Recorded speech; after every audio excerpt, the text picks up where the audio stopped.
नहीं रहे भारत के 13वें राष्ट्रपति प्रणब मुखर्जी। आइए जानते हैं उनके जीवन से जुड़ी कुछ खास बातें।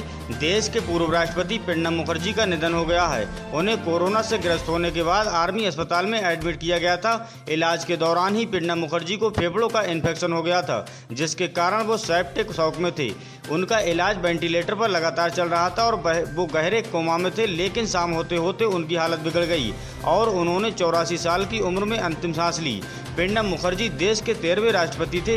15 जून 2012 को प्रणब मुखर्जी भारत के राष्ट्रपति बने।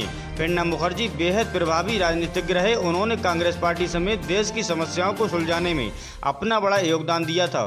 प्रणब मुखर्जी कांग्रेस के संकट मोचक कहा जाता था। आइए उनके जीवन से जुड़े कुछ खास पहलुओं पर हम नजर डालते हैं।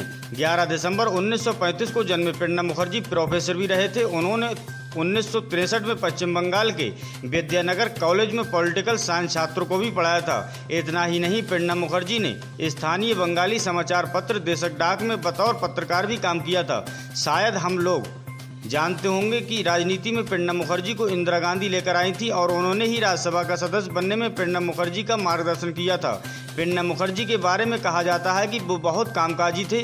उनकी आदत में लगातार काम करना शामिल था। उनकी बेटी शर्मिष्ठा मुखर्जी बताती हैं कि प्रणब एक दिन में 18 घंटे काम करते थे। वो मुश्किल से छुट्टियां लेते थे। कभी नागा न करना उनकी जैसी आदत बन गई थी। प्रणब केवल दुर्गा पूजा के दौरान ही छुट्टी लेकर अपने गृह मिराती आते थे। प्रणब मुखर्जी के बारे में कहा जाता है कि वो एक डायरी रखते थे जो पिछले 40 सालों में उनके पास है, जिसे उन्हें निधन के बाद ही प्रकाशित किया जाना है। प्रणब मुखर्जी देश के उन राष्ट्रपतियों में से एक थे जिन्होंने कई दया याचिकाएं खारिज की थी। प्रणब ने 7 दया याचिकाओं को खारिज किया था, जिसमें अफजल गुरु और अजमल कसाब भी दया याचिका शामिल थी। इतना ही नहीं, प्रणब का बच्चों, छात्रों और जिज्ञासु युवाओं के प्रति खासा झुकाव था।